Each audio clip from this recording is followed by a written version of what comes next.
Welcome to this video on the Banach-Tarski paradox. The Banach-Tarski paradox is a mathematical theorem that seems to defy the laws of geometry and conservation of volume. It states that a solid ball in three-dimensional space can be decomposed into a finite number of non-overlapping pieces, which can then be rearranged using rigid motions to form two identical copies of the original ball. A non-measurable set is a set of points that does not have a well-defined volume or measure.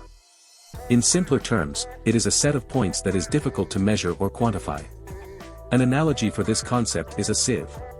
Just as a sieve cannot capture all of the flour in a mixture, a measuring instrument cannot capture all of the points in a non-measurable set. A group of rigid motions is a mathematical tool used to represent the ways in which we can rearrange objects in three-dimensional space without altering their shape or size.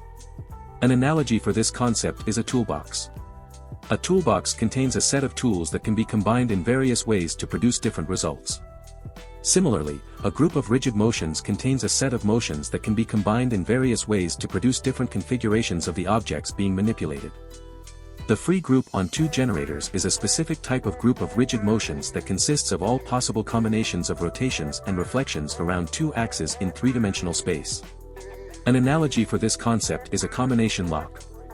A combination lock has a set of numbers that can be combined in different ways to produce different combinations. Similarly, the free group on two generators has a set of motions that can be combined in different ways to produce different configurations of the objects being manipulated.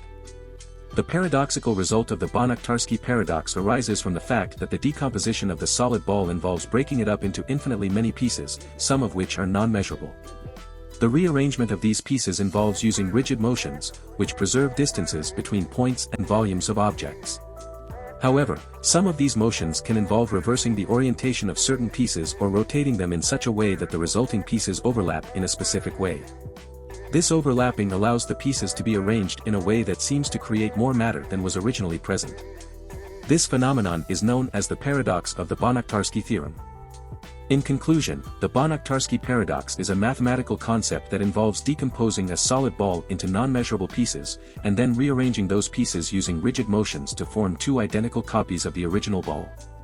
While the paradox seems counterintuitive, it is an important concept in mathematics and has led to further research in the area of non-measurable sets and the foundations of geometry.